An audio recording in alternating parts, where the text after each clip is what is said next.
Welcome to the Soul Archaeology podcast, a space for connection, resonance, witnessing, and learning.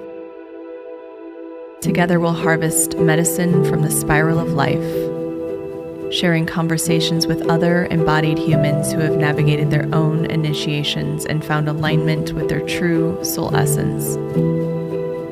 With weekly astrology, energy updates, embodied conversation, and channeled teachings, this is a space for you to land and find resonance with the spiral of your own soul.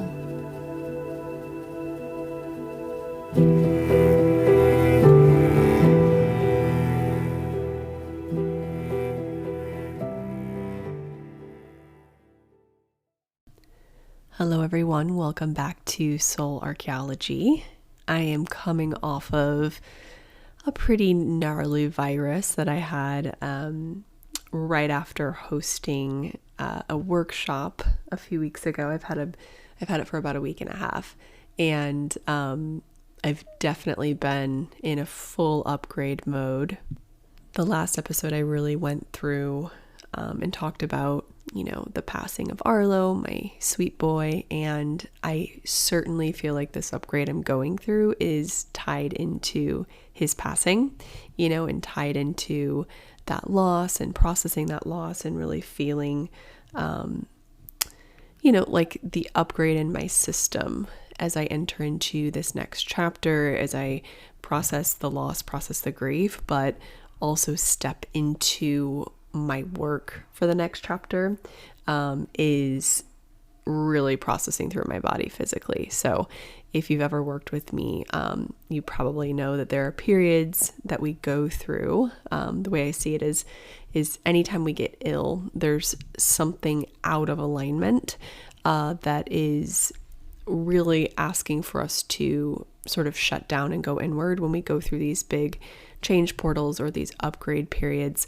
oftentimes it asks for us to really shut down physically in order to let the density really process through us. And it's certainly something that I've noticed a lot of us struggle with, creating space to be with what's surfacing, to allow the emotions to come forward.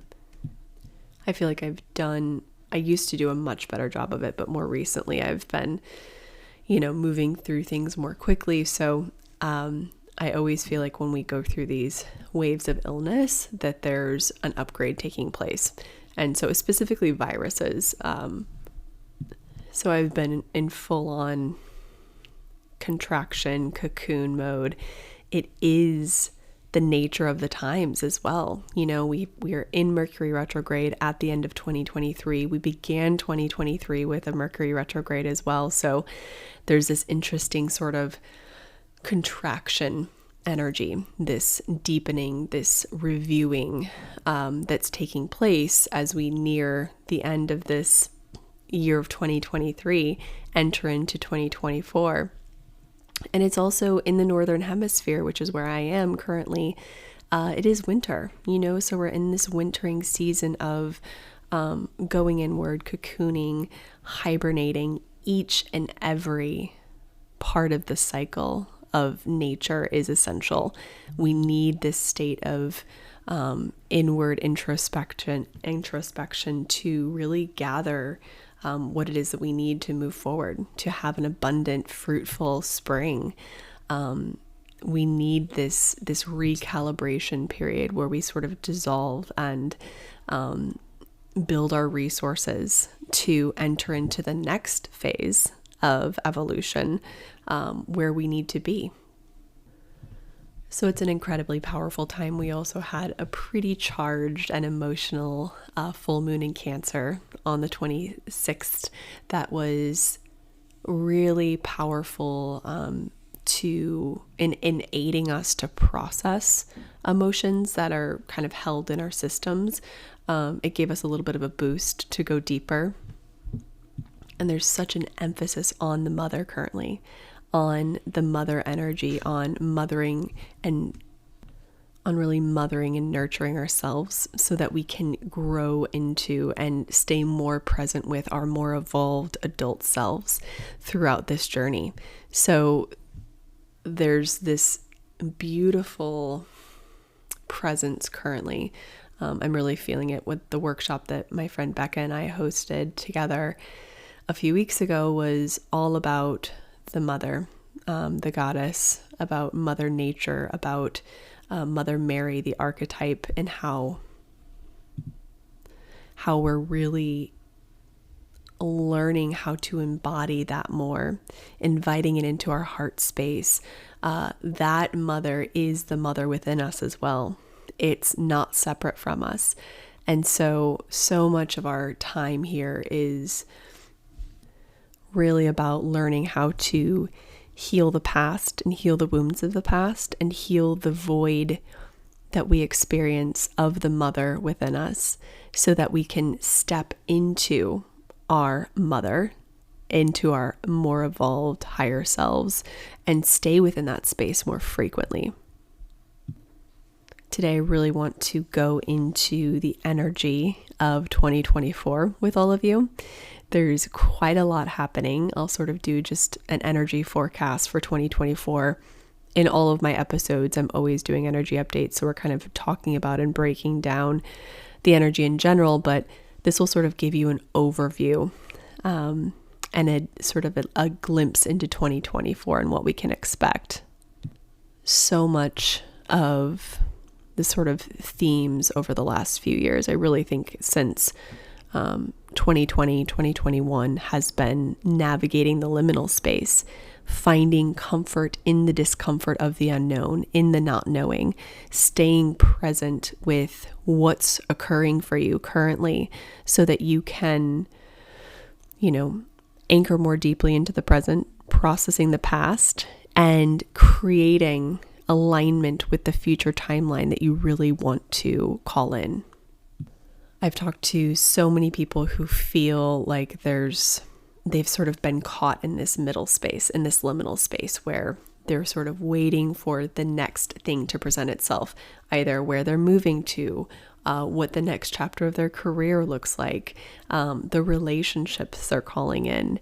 And we've kind of been in this interesting liminal space where we're in this push and pull between the past and the future, the past and the present, really processing the past, letting go, releasing, clearing space for the future timelines we're clicking into.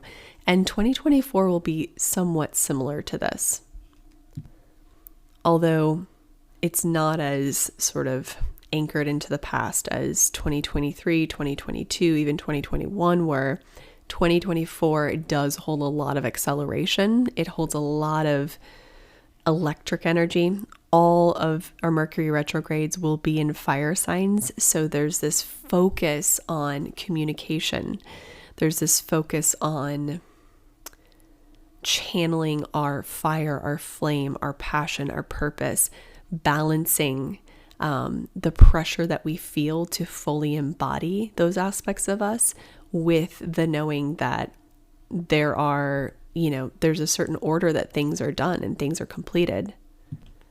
This is the year of materialization, of creating actionable steps to align with the timeline, to align with the frequency you're calling in, to really get clear on what does it actually look like to invite in that timeline.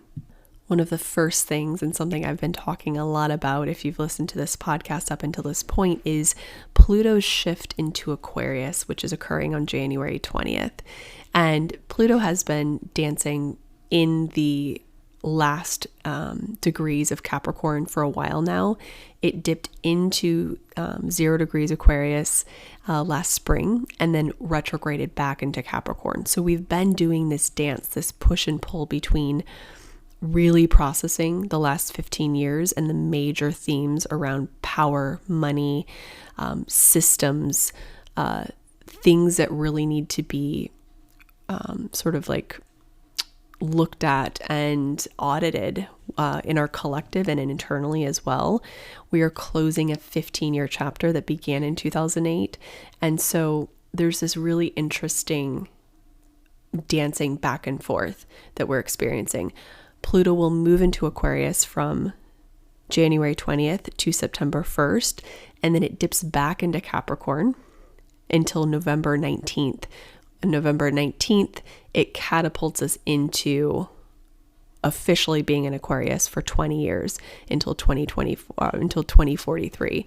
So there's this interesting push and pull that we're experiencing. It's interesting that Pluto will be retrograding back into the last degrees of Capricorn for our election here in America that occurs in November of 2024. It's already going to be quite an interesting year having the election. There's a lot of things around communication, innovation, changing the way in which we do things to serve the greater, higher good. Pluto is also in, America's also in its Pluto return. So the beginning years of America started with, of course, the Declaration of Independence, the American Revolution. Shortly following that was the French Revolution, and Pluto's in the exact same place now that it was when we were navigating those spaces. So it is a year, and the next few years especially will be years of revolution. And what does that look like? I think it will look different than it did back, in the 1700s, because of course, the world is much different. Technology is different. Aquarius is all about innovation. And there was a lot of innovation taking place during that time period, although it looks much different than it does now. Now we're looking at the next layer of it. What does it look like to innovate? What does it look like to actually audit our systems and dismantle and dissolve the things? Pluto is a bit of a wrecking ball.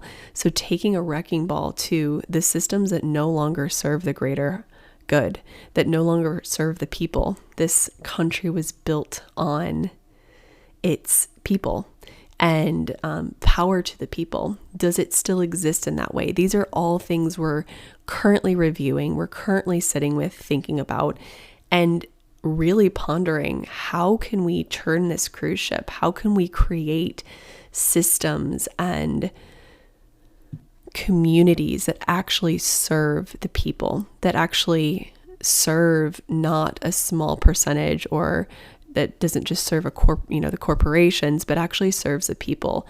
And this is something we'll be looking at for quite some time, probably the rest of our incarnation here, but specifically will come into focus in 2024, even more so. So with Pluto spending most of its time in Aquarius in 2024, but still kind of playing with the last degrees of Capricorn through the election season, while we're also experiencing a Mars opposition to Pluto and eclipse season, it's going to be an interesting year. We kind of start out with new energy, with Pluto moving into Aquarius, coming out of this Mercury retrograde. We'll be in the shadow the first 2 weeks of January, and then we're catapulted into this electric Aquarian energy. Our first eclipse of the year is on March 25th, and it's a full moon lunar eclipse in Libra. And this is not our first eclipse in Libra. We've had one in the fall. So we'll be revisiting themes that we've been navigating, that we navigated in the fall. Along that Libra Aries axis, the lunar nodes will be in Aries and Libra through 2024. In January of 2025, they shift into Pisces, and we will have our first Pisces and Virgo. We will have our first lunar eclipse in Pisces this September 17th of 2024. So you know that the lunar nodes, you can go back to my lunar node episode, but the lunar nodes eclipses begin to sort of shift into the new signs before the lunar nodes actually shift there. So the eclipses will be mostly in Aries and Libra this year, all about relationships and the self. And Pluto's not the only planet that's doing big things this year. Jupiter also has some pretty significant interactions with other planets. It's also moving into Gemini on May 25th, which is all about the mind. Jupiter's all about expansion, and Gemini is all about the mind. It's about communication. And so when we look at Jupiter in Gemini, it's all about expanding the mind. I think there will be a lot of consciousness expansion that occurs this year. Things that we've never seen before, things we've never experienced. It's our job to really sort through the chaos, because Jupiter in Gemini can feel a bit chaotic, to sort through the chaos, to use our strong truth channel that we've been building, our tools of discernment that we've been building for years now, to really clear and cut through the noise and get down to the distilled truth, what we're really looking for. Jupiter also forms a conjunction with Uranus on April 20th, and this is huge. This is all about innovation. Uranus is the planet of change. It brings surprises. Jupiter, like I said, expands. So this feels like a very positive expansion opportunity to utilize this energy to really create, to innovate, to look at what is stagnant within your life. Where is there opportunity for growth? This whole year will be quite fast. It will be electric. We have like I said, all of the Mercury retrogrades in fire signs, so there's a lot of fire in the air. The North Node is in Aries. Jupiter's also squaring Saturn on August 19th and December 24th, so there's this sort of pressure to get very clear around what it is we want to embody. What do we want to create? How do we want to live? What does the next timeline look like? And how can we start taking actionable steps towards manifesting it on the physical plane, materializing that which we want to embody, what we want to call in. Saturn is sobering, so it asks for us to really adult, to look at how we can actually create what we want to create, inviting in more discipline. We have a grand trine in Earth towards the end of the year, which will also assist in this. It's sort of a stabilization. We need some of that stabilized energy when we have, Pluto moving into Aquarius, Jupiter moving into Gemini. There's a lot of heat, there's a lot of fire, there's a lot of air, and that Earth will really help us sort of ground and get very clear. It's also our responsibility to ground, to find our anchor points amidst chaos, even when things feel chaotic, when communication is, perhaps going haywire, or there's a lot occurring and it's hard to sort through. Our truth channel is found in our physical bodies. It's found internally, and it's really our job to utilize the tools and resources we've been building over the last few years to anchor into a reality for ourselves that feels stable and secure. Life will not become less chaotic in our lifetime, I don't think. I think that it's really, we're sort of preparing and conditioning ourselves to exist in this space of chaos. So much is birthed in, during challenging times and in economic downturns. There's so many businesses that are birthed. It's really about getting clear around how we respond to these circumstances. Like, how do we create in times of great uncertainty or change? What do we create? Creative life force is essential, and it's one of the greatest indicators of our health. When we're in a space of creation, we're in a space of expansion. And so it's really important to look at your tools, to look at your limiting beliefs, to process the density as it comes forward so that you can be in your creative energy as much as possible this year, because we really need the creators of light. We need the conduits of light, the warriors of light to step forward. What's interesting is this year, this 2024, this upcoming year really is sort of a transition year again, like I mentioned. In 2025, we have all of the outer planets in new signs, which means that there's immense change that will be occurring in 2025. 2024 is still a little bit of this back and forth, clearing a lot of the old, closing a lot of karmic doors, chapters, clearing the old so that we can invite in new. both Neptune and Saturn will be finishing up their journey through Pisces through 2024 and preparing to move into Aries into 2025. So there's a lot of this initiation energy, but in order to be initiated into the next chapter, a lot around illusions, anything that's keeping us out of our power. Any victim consciousness will be coming forward this year. We'll really be working through any illusions. There's a lot with Saturn moving through Pisces that we're cutting through illusions, cutting through our own, beliefs that are hindering us and keeping us tied to the past. Any victim mindset or victim consciousness, that sort of victim perpetrator dynamic, which is dying off on the planet, but we're seeing it really rise. You are the creatrix of your life. You're the co-creator.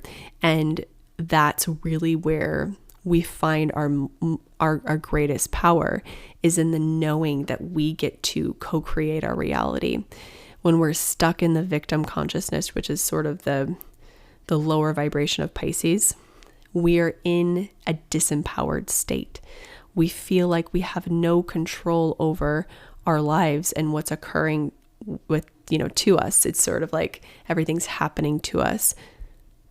When we pivot and when we're able to see that each and every opportunity is an opportunity to, each and every experience, every challenge is really an opportunity to step more into our power, to work with the energy, to grow and evolve and to shift, to become a more embodied version of self.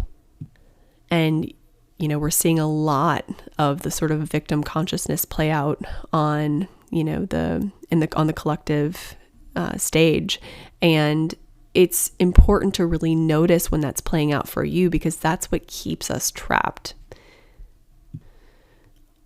Taking radical self-responsibility, ownership over your current reality is where you find the power you're seeking. Moving through our fear thresholds, really taking ownership over where exactly we are, is everything. Trusting that you can create whatever reality you want by simply focusing on processing the density, staying present with what's coming forward for you, and focusing on your frequency, focusing on your vibration, what you're inviting into your lives, looking at the food you're eating, looking at the people you surround yourself with, your belief systems. 2024 is the year to really pivot, to really materialize what it is you're calling in, what it is you're seeking, knowing that even if the next step isn't being revealed, there are actions that you can take now to align with the frequency that you desire. So if you're calling in a specific, way of a specific timeline or a way of being, what can you do now to start aligning with that? What can you start eating? What rituals and practices can you start inviting into your life to raise your frequency to meet it? I, of course, really believe in inner child work, quantum intuitive healing, somatic practices to bring all of your parts online to feel empowered in this space to really make the change that's required to get you where you feel like you're ready to be. There's so much opportunity when we feel like things are chaotic. When there's chaotic energy, that also means there's a lot of life force. There's a lot of creative energy swirling around, and a lot of opportunity for us to really harness our potential and our power within that space and get clear on what it is we're calling in, what we're creating, and knowing we have the power and the potential to create whatever reality, regardless of what's playing out on the world stage. It will be really important. Jupiter and Gemini can feel chaotic. It will be really important to not get sucked into the chaos of the media, of social media, of the election in America. I know I have many listeners who are outside of America, but of course, American politics sort of impact the world stage. So, like the geopolitical sphere. So it's important to self-regulate, to co-regulate, to focus on self-care, grounding practices, discernment, unplugging from the collective when you need to. That's a practice that I always teach to my clients, is how to unplug from the collective, because it's so important. You can get fried if you're always connected into the collective frequency. I'm personally really excited for this shift in energy. I think that we've been preparing for 2024 for quite some time. Not even just 2024, but from 2024, 2025, 2026, 2027. These are pivotal years. It's extremely important for us to feel resourced in this space, to know and remember your mission, what you're here to do, to tend to your own inner landscape, to have perspective, and return to your body, return to the present moment, and to just check in with yourself. Remember that so much of what's occurring that we see every single day is occurring in places that we are, we're not able to necessarily access. We can't physically be there to do something. And so it's extremely confusing. Our biological systems are not set up for a world that moves this quickly and this fast. And especially with Jupiter moving into Gemini, which is really abundant, but it's also very fast. And like I said, can feel like chaos in the mind. It can feel quite mentally chaotic. So it's just important to give yourself enough space to process what's occurring, to take breaks, to, like I said, self-regulate, to spend time in nature, to anchor into the things that are sort of constant and ever-changing, to anchor back into yourself. I will, of course, continue to talk about the energy of 2024 throughout this year. I'll be doing little, energy updates throughout the month of January as well, and kind of talking about how I see this energy manifesting. But I wanted to do sort of a general overview, a 2024 projection. It will be an electric year. It will be a fast year. It will also be some of that sort of slow retrograde energy, in the summer and through the fall. But the entire time we're being sort of prepped and prepared to really shift in a big way in 2025 as well. With all the outer planets moving into new signs, there will be an influx of new energy, new lessons, new doors opening. So our job is to really tend to our internal landscape, so that we can become more regulated, more present, parents, siblings, partners, community members. That's really how we change the world, is by regulating our internal state and staying present with what needs to be processed within us. Thank you so much for all of your sweet messages and support on my last episode. And while being sick, I just received so many sweet messages from you guys. So thank you so much. I do still have a few spots available for mentorship beginning in 2024. You can find more information on that on my website. It is a really powerful and potent 3-month container. Many people do longer than 3 months. I have some people 6, 9 months, a year, 2 years. It just depends on whatever type of work you're doing, but we really go deep together. It includes all of the modalities I am trained in: shamanic healing, somatic healing, quantum and intuitive healing, evolutionary astrology. We're really getting into your deep core layers and helping you navigate these change portals that many of us find ourselves within. So it's the most intimate way to work with me. I love it so much. I love all of my clients. They're just the best, and I feel so blessed. So if you want more information on my mentorship program, I have 2 spots available that we begin in the end of January. So feel free to reach out. Feel free to book a clarity call. If you have questions, you can always email me. But I hope you're all having a beautiful holiday season. I hope you're feeling like you have the space to sort of go inward as much as possible as we're in this more contracted cocoon state, this wintering process. So have a beautiful week, and I will see you next week.